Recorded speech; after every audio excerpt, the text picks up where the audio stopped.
누가복음 2장 1절부터 7절까지 보겠습니다. 누가복음 2장 1절부터 7절까지. 누가복음 2장 1절부터 7절.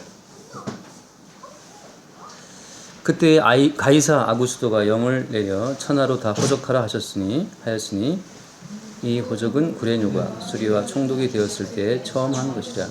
모든 사람이 호적하러 각각 고향으로 돌아가매 요셉도 다윗의 집 족속이므로 갈릴리 나사렛 동네에서 유대를 향하여 베들레헴이라 하는 다윗의 동네로 그 약혼한 마리아와 함께 호적하러 올라가니 마리아가 이미 잉태하였더라. 거기 있을 그때 해산할 날이 차서 첫 아들을 낳아 강보로 싸서 구유에 누웠으니 이는 여관에 있을 곳이 없음이로라. 아멘. 예수님의 그 탄생에 대해서 간략하게 기록하고 있어요. 우리 성경을 보면서 항상 이렇게 한번 생각할 것은 예수님의 탄생과 우리하고 무슨 연관이 있습니까? 예수님이 베들레헴에서 태어났다. 그래서 그게 우리하고 무슨 상관이죠? 21세기를 살아가는 우리하고 예수님의 이 출생이 무슨 연관이 있을까요? 그래서 그냥 너무나 쉽게 예수님이 나셨구나, 베들레헴 구유에 나셨구나, 겸손하시구나, 이렇게까지 생각할 수 있는데 그런 생각 말고 실제 예수님과 나와 어떤 관련이 있는지를 우리가 생각을 해봐야 됩니다. 근데 예수님의 출생과 우리의 인생하고 어떤 연결되는 어떤 관련점이 없다면 그러면서 우리는 버림받은 자들이 있죠. 근데 예수님의 출생과 우리의 출생과 어떤 차이가 있습니까? 예수님의 출생과 다른 모든 인간들의 출생 사이에 어떤 그 차이점을 먼저 한번 생각을 해봐야 돼요. 왜냐하면 예수님이 이 땅에 오신 것은 이게 새로운 어떤 족보의 주인공으로 오신 거예요. 다시 말하면 예수님의 나심이라고 하는 것은 우리가 알고 있는 모든, 지금 21세기인데 21세기에 우리가 알고 있는 모든 출생하는 방법이랑 다른 방식이잖아요. 그죠? 다 우리는 남자, 여자의 결합을 통해서 아이를 낳죠. 그거를 성경적으로 말하면 어떻게 말합니까? 남자와 여자의 결합을 통해서 태어난다. 그걸 성경은 뭐라고 말하고 있어요? 그걸 쉽게 말하면 그냥 아담이에요. 아담의 족속입니다. 아담의 후손들이죠. 그래서 1세기든 BC 1000년이든 21세기든 상관없이 모든 인간은 그냥 아담의 족속으로 이렇게 딱 요약돼 버려요. 그래서 아무리 세월이 지나가도 인간이라고 하는 아담의 족속이라고 하는 그 속성은 바뀌지가 않습니다. 그래서 아담 족속의 특징은 또 뭐죠? 아담 족속의 특징은 창세기 보면 나오는데 족보가 굉장히 많이 나와요, 창세기에. 근데 그 아담 족의 특징은 뭐냐 하면 수많은 사람이 낳고 낳았지만 마지막에 뭡니까? 마지막에 죽었다는 거예요. 그러니까 아담 족속이라고 하는 것 자체가 굉장히 거대해 보이고 굉장히 커 보이지만 결국은 죽는 겁니다. 나폴레옹, 시저, 진시황 다 죽는 거죠. 끝은 다 죽었다 해요. 그래서 굉장히 인생이 풍성해 보이지만 마지막은 초라하게 이를 데가 없고 결국은 썩어버립니다. 근데 수영자매가 농사 지었다가 배추를 한 포기 줬는데 어떻게 먹을까 생각하다가 배추국을 끓였어요. 그는 단순하게 그냥 잘라서 냄비에 넣었는데 너무너무 많더라고요. 잘라 넣으니까 이게 넘쳐나요. 냄비 2개로 잘랐어요. 결국은 삶았는데 그 많던 양이 삶아서 죽이니까 이게 또 확 줄어들더만. 아담 족속의 특징이 뭐냐면 굉장히 막 썽썽한 그 배추처럼 이렇게 억세고 양이 많아 보이지만 이게 세월이 살아갈 점점 이렇게 움켜도 나중에는 없어져 버립니다. 아담 족속은 그래요. 태어나서 굉장히 파릇파릇하고 억센 인생을 살아가다가 마지막엔 다 죽더라 그거죠. 죽더라. 그래서 21세기, 22세기 앞으로 상관없어요. 앞으로 120년 한다고 치더라도 마찬가지입니다. 아담 족속이라고 하는 거 하나의 카테고리로 딱 묶어지는 거예요. 나고 결국은 죽더라. 지금 제 집사람 옆에 침상에 들어오신 분마다 3사람이나 죽어나갔어요. 그래서 빨리 죽더라고요. 와서 어떤 분들은 산소 빼면 곧바로 죽기도 하고 어떤 분들은 산소 달고 다 했지만 결국은 죽어요. 나가면 침상이 비어있어요. 어디 갔어요? 그러면 살짝 얘기합니다. 죽었어요. 근데 제 아내가 들을까 싶어서 이제 그분들은 저한테 이제 잘 얘기하죠. 아내 모르게 말을 하는 거죠. 옆에 계신 한 분은 지금 아직도 살아 계시는데 제가 볼 때 곧 갈 것 같아요. 근데 그분 연세가 많으신 분인데 다들 아들들이 잘 사는 것 같아요. 딸 잘 살고 다 차가 다 좋아요. 올 때마다. 근데 아무리 잘 살았고 별명이 호랑이였다 그러는데 집에서 그 굉장히 이렇게 덩치도 좋고 아주 얼굴도 큼지막하신 할머니인데 들어올 때는 이렇게 뭐 거창했어요. 들어와서 점점 건강이 나빠지니까 이제 산소 마스크를 씌워요. 콧줄을 끼웠어요. 스스로 못 먹으니까. 이제 기저귀를 갈아줍니다. 토하니까 여기 까만 봉지를 붙여놨어요. 간병하시는 분들이. 정말 거기 마트에 가면 까만 봉지, 마트도 좀 없죠. 그냥 가게 가면 까만 그 봉지를 감아놨어요. 토하니까. 참 인격적으로 볼 땐 제가 볼 땐 야 진짜 저 아주머니 이 할머니 저 턱이 그냥 가게에서 파는 그 봉다리, 까만 봉다리 거기에 감쌀 정도의 분은 내가 볼 때 아닌 것 같은데 어쩝니까 사람이. 뭐 코로 먹어도 토하고 그러는데 결국은 죽겠죠. 그죠? 호랑이 아줌마로 악명을 떨치고 그렇게 억척도 자식들을 키우고 다 딸들이 뭐 다 아들들이 뭐 제너시스를 몰고 오고 좀 더 하더라도 다 와서 들여다보고 저 어떠세요 어머니 그 한마디 말을 하지만 그 어머니의 고통에 동참할 수도 없어요. 어떠세요? 저 알아보시겠어요? 저 둘째예요 셋째예요. 제 속으로 그러죠. 알아보겠냐? 알아보면 또 뭐 하겠냐? 속으로 계속 그러죠. 앉아서 알아보면 또 어떡할 거야 네가. 또 손자가 왔더라고. 뭐 수능 끝나고 왔어요. 할머니 어떠세요? 할머니는 말이 없어요. 우르르 다 가버립니다. 가요. 다 하고 나서 이제 좀 있으면 저한테 그래요. 선생님 저 나가게 해주세요. 나가게 해주세요. 저는 의사가 아니에요. 아무것도 안 보이죠. 그냥 무조건 선생님 뭐 아주머니 나가게 해달라 그러는데 나갈 수도 없어요. 결국 조만간 또 돌아가시겠죠. 그게 아담 족속. BC 뭐 1200년, 2000년부터 21세기 인류 역사가 뭐 장구하다고 하더라도 예를 들어서 인류 역사가 뭐 수만 년이다 칩시다. 그 수만 년의 시간이라고 하는 것을 이렇게 압축을 쭉 하면 푹 삶은 배추처럼 그냥 누르면 한 줌도 안 되는 겁니다. 이게 아담 족속이에요. 근데 우리는 날 때마다 다 축하해주고 생일 때마다 케이크 붙여주고 촛불을 불어주고 그러는데 다 의미가 없어요. 그냥 살아있다는 것을 확인하기 위한 몸부림에 불과한 겁니다. 그냥 살아있으니까 즐기기 위해서 그냥 엔조이하기 위해서 그러는 거죠. 그냥 케이크 뭐 3개가 들어왔네. 우리도 이번에 정세현 생일에 케이크 3개가 들어왔어요. 친구가 뭐 하나 주고 뭐 직장 선배가 하나 주고 언니가 하나 주고 3개를 기분은 그냥 기분을 낼 뿐이에요. 나 아직 안 죽었다. 나 살아있다. 나 살아있다고 하는 것을 기분 낼 뿐이지 사실 인간의 모든 바닥에는 죽음이 깔려 있습니다. 그 밀려오는 그 죽음의 어떤 그 시커먼 그림자를 자꾸 우리를 이렇게 외면하고 정말 긍정적으로 밝게 살아가려고 애를 쓰는 거죠. 그러나 아담 족속의 모든 출생은 죽음을 향해 가고 있다고 하는 거예요. 자, 그런 상황 속에서 예수님이 오신 겁니다. 예수님의 출생과 더불어서 예수님이 만들어 가시는 새로운 족보를 다른 말로 뭐라고 하냐 하면 이거는 마지막 아담이에요. 마지막 아담. 둘째 아담이라고 합니다. 둘째 아담이라고도 해요. 첫째 아담의 모든 한계를 극복하고 하나님이 기뻐하시는 새로운 아담의 족속. 그 마지막 아담, 둘째 아담.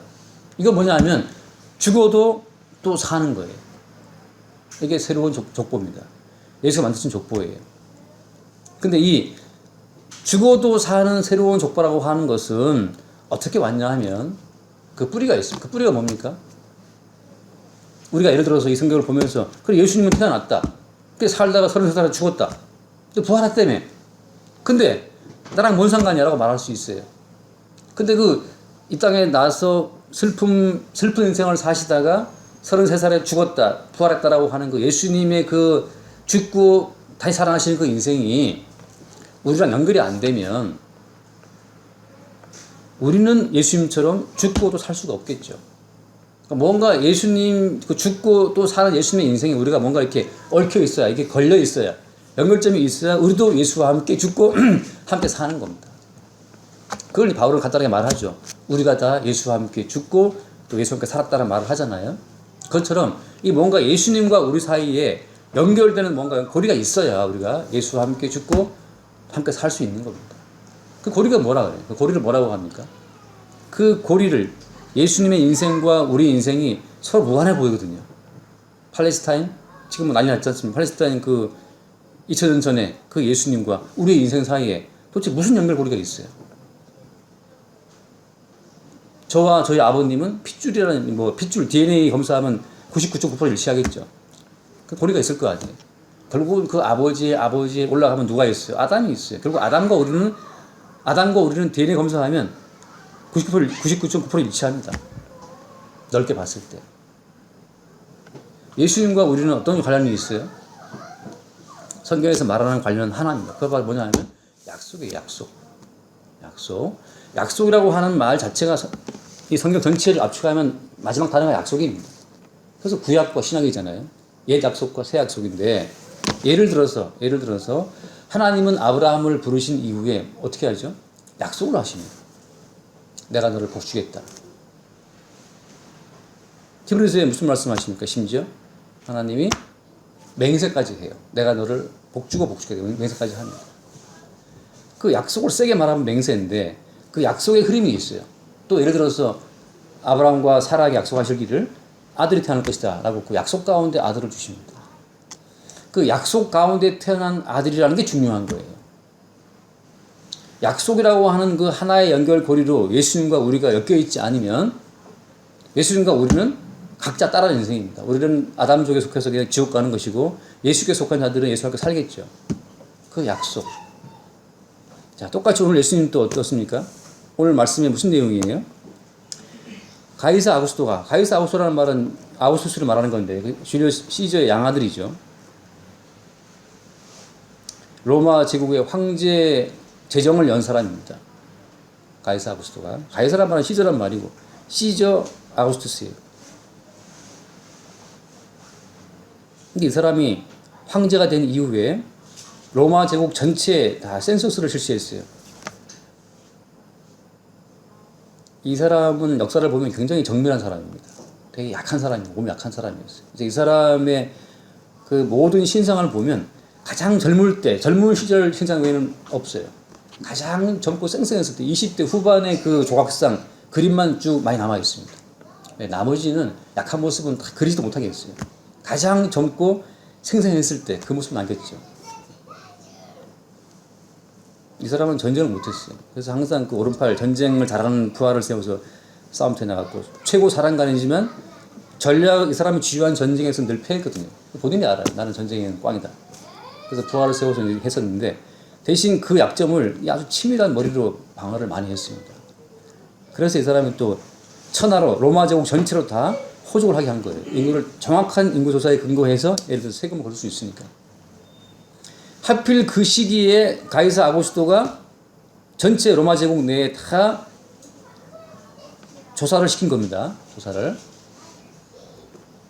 그때 2절 말씀 보면 이 호족은 구레뇨가 수리와 총독되었을 때 그 황제의 영을 받아서 이제 총독된 이 구레뇨가 실시한 거죠. 3절 말씀 보면 모든 사람이 호족하러 각각 고향으로 돌아갔다라고 되어 있습니다. 그래서 어디로 가죠? 이 요셉도 4절 말씀 보면 요셉도 다윗 족속이므로 어디로 간다? 갈릴리 나사렛 동네에서 유대를 향해 갔다고 했죠. 베들레헴까지. 나사렛 동네는 북쪽이고 베들레헴 남쪽이에요. 한참 가야 됩니다. 베들레헴 가보니까 참 동네가 너무 작아요. 좀 쓸쓸하다 그래야 되나? 그냥 휑합니다. 근데 거기 또 베들레헴 그 예수님이 태어난 어떤 그런 여관이라고 각자 갖다 붙인 데가 많아요. 또 각자 지들이 우기더라고. 여기가 예수님 탄생지라고 갖다 놓고 꾸미고 이제 그 상품 팔려고 하는 건데 돌아갔어요. 베들레헴까지. 베들레헴 가서 거기서 예수를 이제 잉태하는 겁니다. 이런 과정이 왜 필요한 거죠? 그냥 나사렛 동네에서 나오면 될 거 아니에요. 왜 굳이 베들레헴까지 가서 예수를 낳아야 됩니까? 근거가 뭐예요? 이렇게 하시는 이유는 뭐 때문입니까? 예수님의 탄생이 약속에 근거한 것이라는 사실을 남기기 위한 하나의 자료들입니다. 예수의 탄생이 어디에 근거했다? 약속에 근거했다. 예를 들어서 우리가 알다시피 미가서 말씀 보면 미가서 한번 볼까요? 미가서 5장에 보면 그 말라기 앞쪽에 미가서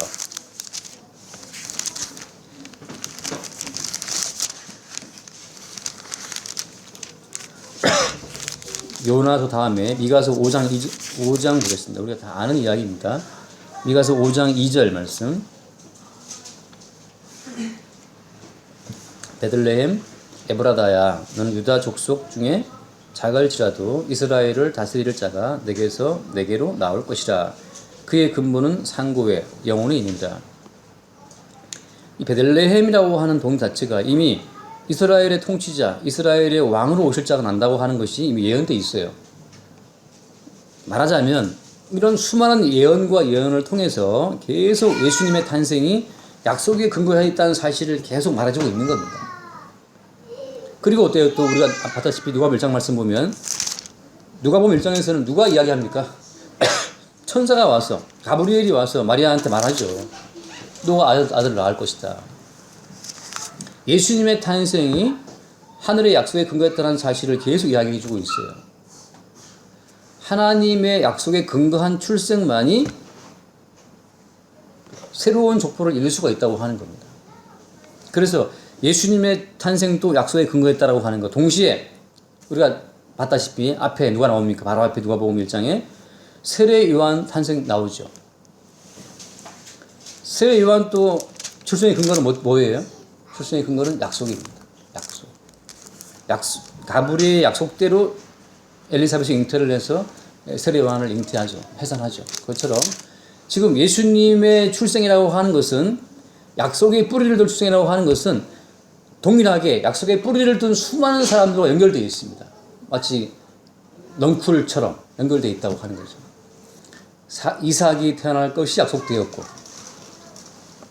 야곱의 복이 약속되어 있고 또 세례 요한의 복이 약속되어 있고 이 모든 약속이라고 하는 것이 다 하나로 연결되는데 거기 그 약속의 마지막 마지막 지점이 어디라고요? 그게 예수 그리스도라고 하는 거예요. 약속. 자, 그래서 이 약속이라고 하는 것 자체를 나중에 사도 바울이 어떻게 바꾸냐 하면 잠깐 말씀 봅시다. 갈라디아서 잠깐 볼게요. 갈라디아서 4장을 보겠습니다. 갈라디아서 4장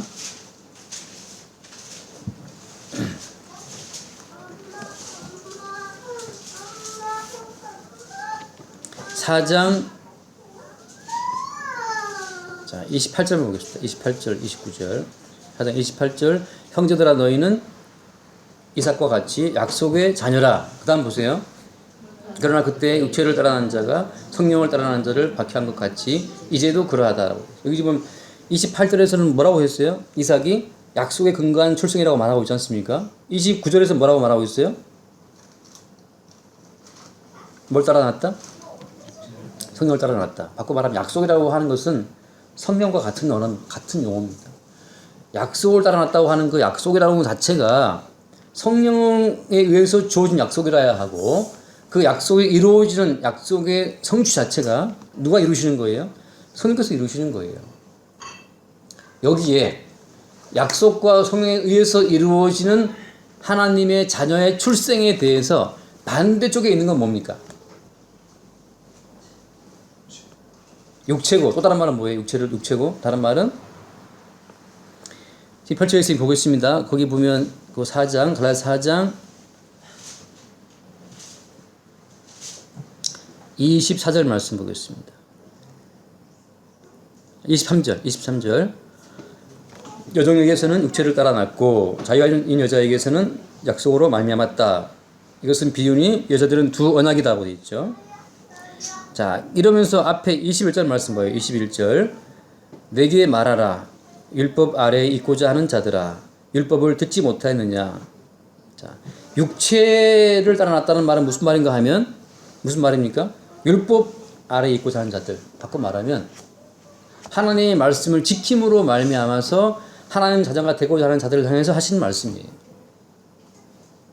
법을 지킴으로 말미암아 하나님 자녀의 특징을 내가 소유할 수 있다고 하는 것 자체가 그게 약속 밖에 있는 사람들입니다.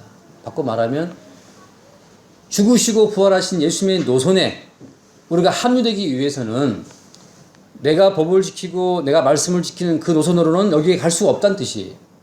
오직 아담족, 결국 나고 죽는 아담 족속 자체가 나고 죽고 또 사시는 예수님의 족보에 연결되기 위해서는 약속이라는 끈이 필요한데 그 약속은 무엇이다? 약속은 성령이라고 하는 거죠.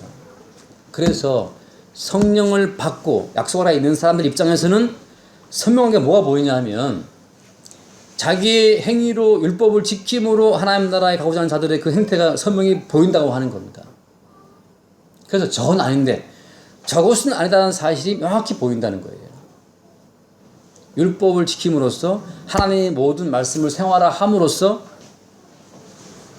하나님 자녀의 그 노선에 들어갈 수 있다? 그게 아니라고 하는 거예요. 그 뒤에 말씀 보세요. 4장 30절.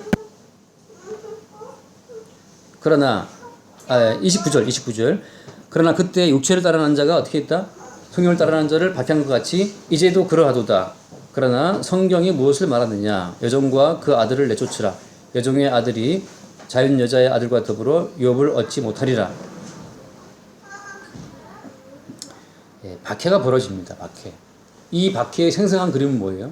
이 박해의 생생한 그림은 바리새인들이 두 손 들고 기도하면서 나는 저 세례와 같지 않음을 감사합니다. 나는 토색하지 않고 불의하지 않고 소득의 11조를 드리고 불의하지 않았다고 하는 그 기도를 하잖아요. 자기 행위의 정당함을 가지고서 그렇게 살지 못하는 사람들을 이렇게 업신여기는 그 자체로 드러납니다. 그것이 바로 무엇이냐?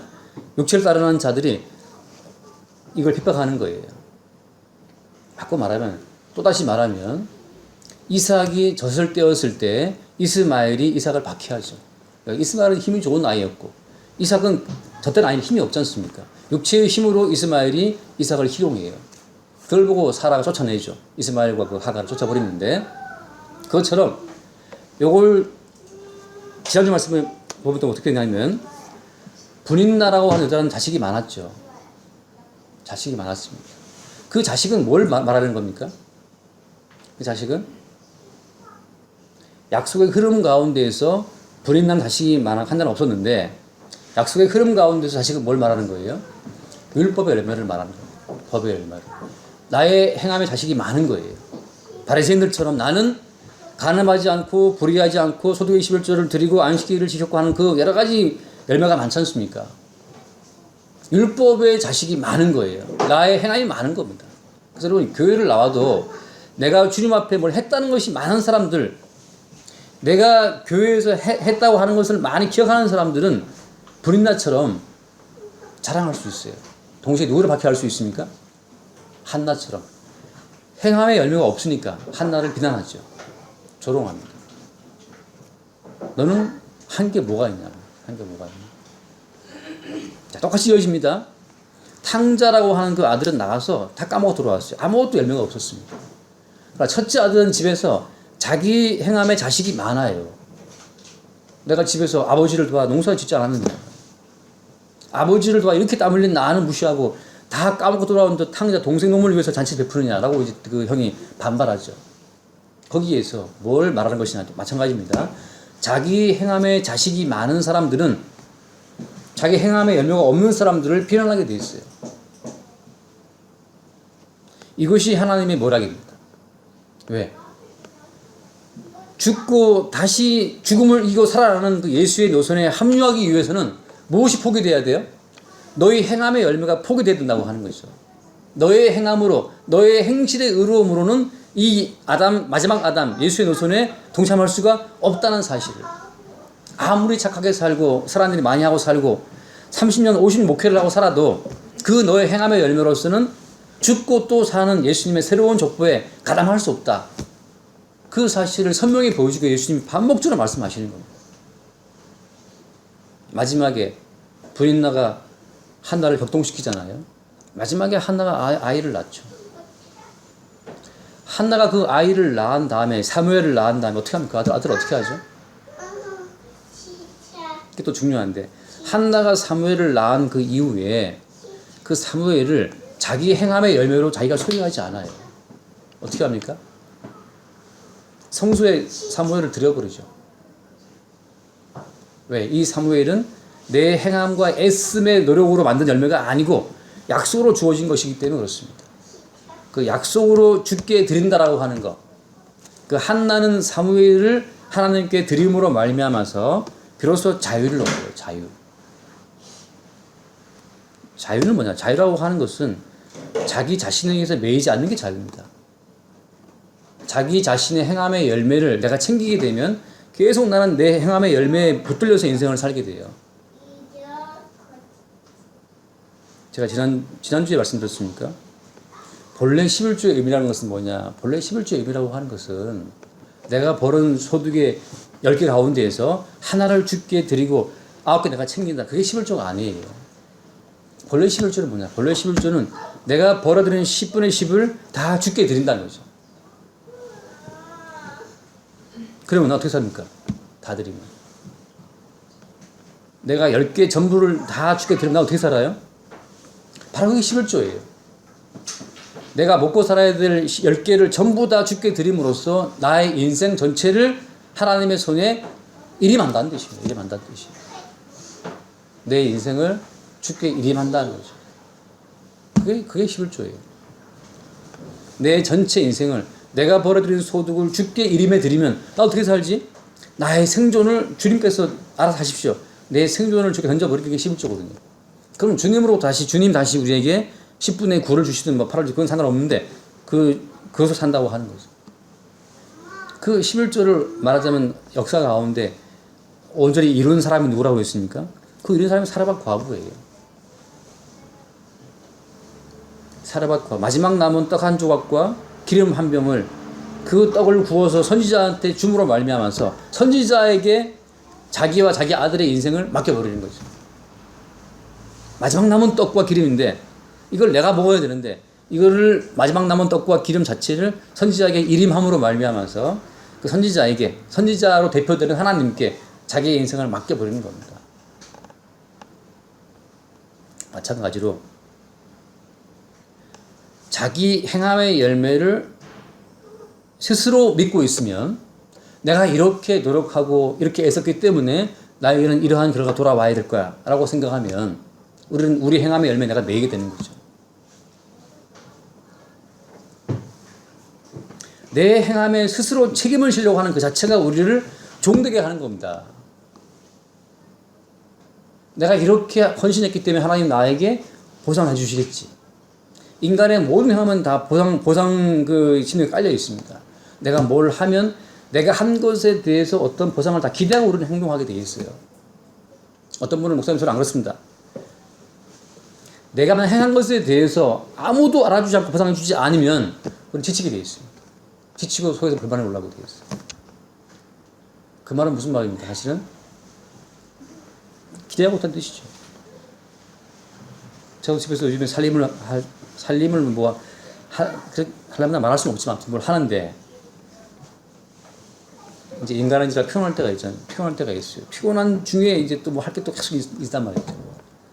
은기를 뭐 씻게 해도 머리를 감게 해도 뭐 설거지를 해야 되고 청소기 돌려야 되고 뭐 할 게 있을 때 피곤하게 되면 짜증이 밀려옵니다. 그러면서 이제 아이들한테 왜 안 했을까라는 서운함이 이제 올라오죠. 근데 인간적인 마음으로는 그래 그냥 쉬어라고 하고 싶지만 힘이 드니까 그게 올라옵니다. 물론 표현할 수도 있고 안 할 수도 있지만 왜 인간은 육체 한계가 있으니까. 바꿔 말하면 다 우리는 우리가 살아가는 우리의 행함과 우리의 처지에 대해서 이해받고 싶어 해요.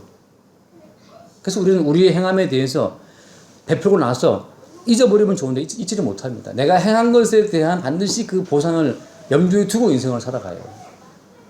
주님께서 어떻게 하시느냐? 네가 행한 그 모든 것 자체가 이미 다 어떻게 된 겁니까? 약속의 근거에서 너의 인생이 주께로 넘어왔다면, 일임되었다면 그 일임되어 있는 주님으로부터 다시 비롯된, 다시 주어진 하나의 결실로 그거를 보게 하신다고 하는 거죠. 내가 한 것이 아니라 주께서 나를 통해 하게 하신 거예요. 그렇게 볼 때는 벌써 우리가 나의 행함에 대해서 자유로울 수 있습니다.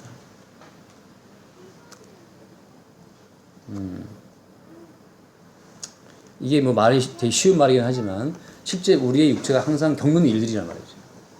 하나님은 줄기차게 행함의 열매, 행함의 자식이 그득한 바리새인 앞에서 굳이 평생을 경건하게 살아온 대제사장들 앞에서 예수님은 굳이 세리와 창녀들, 그 죄인들에게 의롭다는 말씀을 선포했거든요.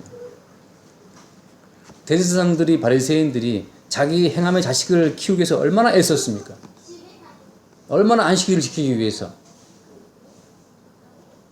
제가 드린 말씀처럼 지금 또 예루살렘 갔을 때 예루살렘 호텔에는 안식일만 되면 엘리베이터 버튼 자체가 이게 한 층 다 서요. 그래서 안식일 토요일이었는데 탔는데 저는 이제 10층에 있었고 1층 내려가야 되는데 1층으로 내려가야 되는데 9층에 서고 열리고 아무도 없어요. 8층 열리고 아무도 없어요. 7층 아무도 없어. 6층 아무도 없어. 5층에 몇 명 사람 타요. 또 4층 이런 식이 왜냐하면 안식일에는 버튼을 누르면 안 되거든요. 그러니까 유대인들이 안식일 버튼을 안 누르기 위해서 자동으로 다 설정해 놓은 거예요. 모두 안식일만 되면 다 서요. 모두 층마다. 유대인들 서서 이렇게 있어. 이게 누르면 노동이기 때문에 쉬어 안식해야 됩니다. 손가락 안식이에요. 이방인만 고생해 죽겠어요. 힘들어 죽겠어요. 왜 이러냐 그랬더니 설명을 하더라고 나중에. 오늘은 안식일이다. 우리는 일하지 않는다. 그렇게 버튼 하나까지 그 안식일의 개념을 적용을 시켜서 철두철미 지키는 그 사람들 앞에서 그러니 그들이 얼마나 행함의 열매가 많아요. 나는 어려서부터 안식일을 지켰고 소득의 11조를 드렸고 저 이방인들처럼 간음하지 않았고 불의하지 않았고 타수토착하지 않았고 속이지 않았고 정직했고 뭐 온갖 열매가 그득하죠. 그리고 그 열매를 안고 와서 하나님 저 이제 영생 얻고 싶습니다 라고 나왔을 때 예수님 말씀하시죠. 이 세리와 이 죄인들과 이 창기들이 너희보다 먼저 천국에 들어간다라고 선언해버려요. 그때 그들이 얼마나 분노합니까? 분노한 나머지 예수를 잡아 죽여버리죠. 이런 이상한 말하는 인간은 필요 없다 이겁니다. 똑같아요 여러분. 우리가 교회에 나왔다. 목회를 뭐 30년 했다. 목사가 되어서 뭐 이름 없이 빛도 없이 뭐 섬겼다.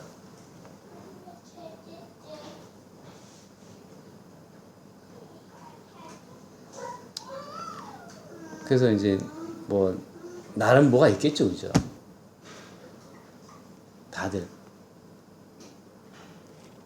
그러나 주님께서 우리가 향한 그 열매를 다 무시하시고 오직 하나를 본다. 하나를 본다. 그 하나를 보는 게 뭐냐? 예수님의 수고, 예수님의 노동, 예수님의 헌신만 모신다고 하는 거예요. 그 예수님의 헌신과 수고라고 하는 그 줄로 그의 약속을 통해서 흘러 들어오는데 마치 그 산모와 태중의 아기가 탯줄로 연결되어서 산모가 먹은 그 모든 양분이 탯줄로 아기한테 가는 것처럼 예수가 행하신 그 모든 수고와 헌신이 약속이라고 하는 약속이라는 탯줄로 흘러 들어오는 겁니다. 참 좋은 비유 아닙니까? 어쨌든 간에 산모가 먹은 그 모든 양분이 탯줄로 아이한테 가서 아이는 그 배꼽 탯줄로 먹고 살아가는 거 아니에요. 그 애가 뭘 삽니까? 뭘 먹을 수 있어요? 탯줄로 지 못 갖고 놀다가 죽고 그러는 게 애들인데 아무것도 모른다는 거예요. 마찬가지로 우리는 평생 우리의 행함을 자랑하고 싶지만 우리의 행함은 사실은 의미가 있다 없다? 의미가 없다는 거죠. 의미가 없어요. 아무 의미가 없어요. 우리는 우리의 행함의 열매를 가지고 예수의 행함을 거부하고 예수의 행함 자체를 모욕하고 멸시하는 자들입니다. 그게 바로 십자가의 원수예요. 십자가의 원수. 따라서 여러분 말씀대로 사세요. 말씀대로 삽시다. 이렇게 말하는 사람들, 말씀대로 사는 걸 통해서 크리스찬다운 어떤 정체성을 확보하자는 그 자체가 그것이 십자가의 원수예요. 십자가의 원수. 어떤 분들은 목사님, 그 예수를 처음 믿을 때는 그렇지. 예수 믿는 사람이 막 살면 됩니까? 그러면 우리가 얼마나 욕먹겠습니까? 어떻게 살아도 여러분 욕먹게 돼 있어요. 욕먹게 돼 있어요. 욕먹으려면. 사람들의 판단, 평가 자체를 의식할 필요가 없는 겁니다. 왜? 영원한 생명은 인간의 행함과 인간의 판단, 인간의 평판 그딴 걸로 영원한 생명이 주어진 것이 아니니까. 그건 아담 속에 속한 평판이니까. 아무리 훌륭한 평판을 얻은 사람이라 하더라도 아담 속은 다 죽는 겁니다. 아담 속. 그러나 주님께서 주시는 새로운 생명이라고 하는 것은 뭐냐? 예수가 이 땅에 태어나서 그 예수님이 이루어 놓으신 그 모든 행함의 열매 자체가 예수님이 태어났지 않습니까? 태어나서 베들레헴에 태어났잖아요. 그러면 베들레헴에 난다는 그 말씀 예언이 성취된 거죠. 그죠? 그 말씀을 성취하시는 그 모든 성취의 효력 자체는 예수님 본인이 이루시고 그 예수님 본인이 이룬 성취 자체가 탯줄처럼 약속을 통해서 우리에게 흘러 들어오는 거예요. 나는 말씀을 지킨 것이 아무것도 없는데 예수가 이루은 성취 자체가 탯줄처럼 약속을 타고 흘러 들어와서 그게 내 것이 되는 겁니다. 그게 바로 예수와 함께 사는 사람이에요. 근데 예수가 이루어놓으시는 성취의 모든 과정을 따라가다 보면 거기에 어떤 과정이 있어요? 그게 예수가 받으신 슬픔과 고난과 외로움과 그리고 이제 핍박과 멸시와 그게 다 거기 들어 있습니다. 그래서 뭐 그렇잖아요. 뭐 산모가 스트레스를 받으면 아기도 뭐 그런다면서요. 그런 것처럼 말씀을 봅시다. 베드로전서 2장을 봅시다. 베드로전서 2장.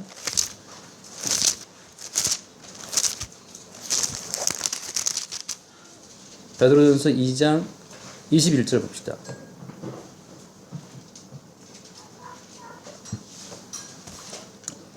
아, 20절부터 볼까? 20절부터 2장 20절에 들으면서 죄가 있어 매를 받고 참으면 무슨 칭찬이 있으요? 그러나 선을 행함으로 고난을 받고 참으면 이는 하나님 앞에 아름다우니라. 이를 위하여 너희가 부르심을 받았으니 그리스도도 너희를 위하여 고난을 받았사 너희에게 본을 끼쳐 그 자취를 따라오게 하셨느니라. 성도의 인생은 뭐냐? 그 자취를 따라가는 거예요. 자취를 따라가는 겁니다. 성도의 인생은 주님이 걸어가신 그 자취를 따라가는 거. 그것 때문에 우리는 부득이하게 슬픔과 외로움과 어떤 괴로움과 오해와 멸시를 받는 겁니다. 뭐 하기 위해서? 예수가 받으신 그 슬픔이 무엇인지를 우리도 그 자취를 따라오도록 하시는 주님의 조치에 의해서 따라가는 거예요. 그래서 여러분 생각해 보세요. 아브라함이 이삭을 낳았다. 아브라함이 이삭을 낳았다. 혹은 아브라함이 이삭을 바쳤다. 그 모든 것은 왜 필요한 겁니까? 하나님이 예수 그리스도를 십자가에서 죽게 하시는 그 모든 과정에 아브라함이 이삭을 바침으로써 그걸 동참하게 하시는 과정이죠.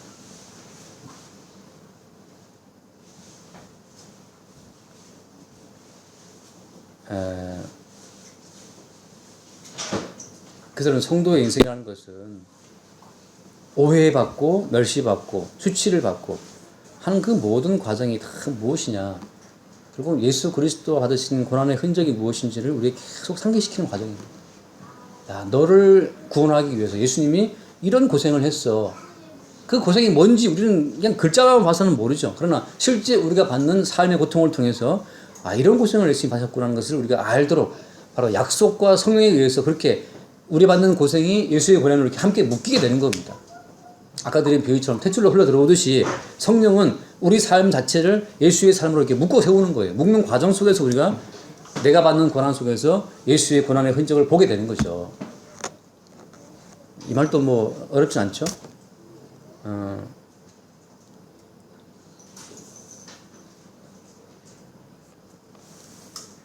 저는 아내를 통해서 그걸 많이 느낍니다. 제 아내가 갑자기 3일 전에는 밤에 갑자기 막 옷을 벗었다는 거예요. 옷을 막 벗어서 막 사람들이 붙잡았는데 불구하고 막 옷을 벗으려고 해서 난리 났다는 거죠. 그래서 막 급기야는 안정제를 투여했다는 거예요. 다음날 제가 이걸 밤에 한번 시켜봤어요. 밤에 가서. 근데 점점 밤에 막 이걸 막 벗으려고 하더라고요. 그래서 내가 이걸 왜 벗는 거야? 물어봤더니만 이게 평상복이기 때문에 지금 잘 시간이잖아. 지금 잠옷 갈아입어야지. 잠옷 갈아입으려고 지금 하고 있는 거예요, 이 사람은. 근데 간병하시는 분들은 그 신경 안 써요. 그냥 왜 옷을 벗냐, 입어야 된다 하고 이제 묶어야 된다 하고 뭐 난리 났어요. 결국은 안정제 처방을 하고 이제 잠이 들었다 그러는데 가만히 들어보니까 옷 갈아입는다. 옛날 습관, 옛날 기억 그대로 의존해서 지금 이제 옷 갈아입으려고 하는 거죠. 그래서 여기는 병원이야, 여보. 여기 어디야?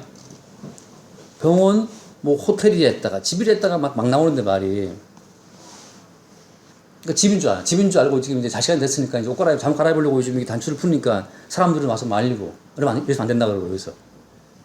그 설명 한참 해서 여기는 지금 병원이고 이것이 평상복이자 이것이 잠옷이자 이게 환자복이다. 이게 병원에서 이걸 입어야 된다. 왜? 이건 평상복인데? 나 오늘 이걸 입고 있었는데? 한참 이야기해도 아직 이 지각이 정상화가 안 되니까 말귀를 바라바라 못 알아들어요.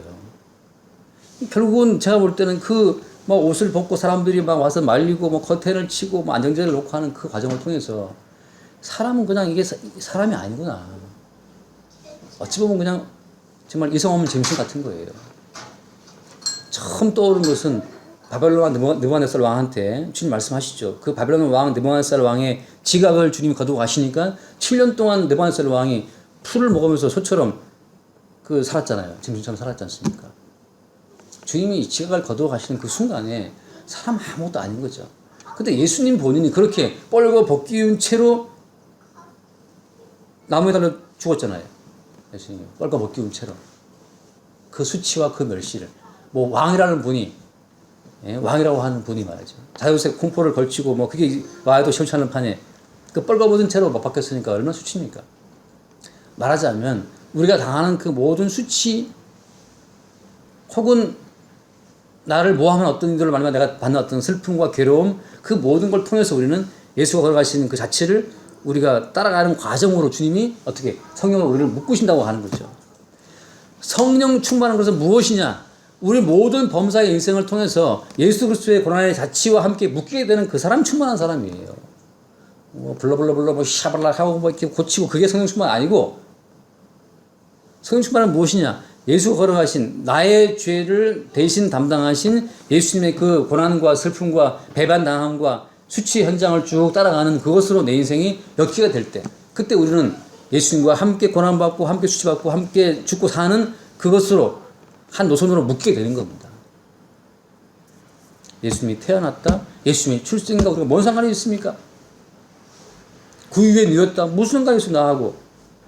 그러나 바로 성령께서 우리를 예수님의 출생과 그 인생과 십자가의 고난과 죽음과 부활로 우리 인생을 함께 엮으시는 태초처럼. 그래서 이제 우리는 계속 예수님의 출생에 예수님이 났을 때 곧 하나님 보시기에 우리는 예수님 안에서 우리가 예수 안에서 새롭게 태어난 겁니다.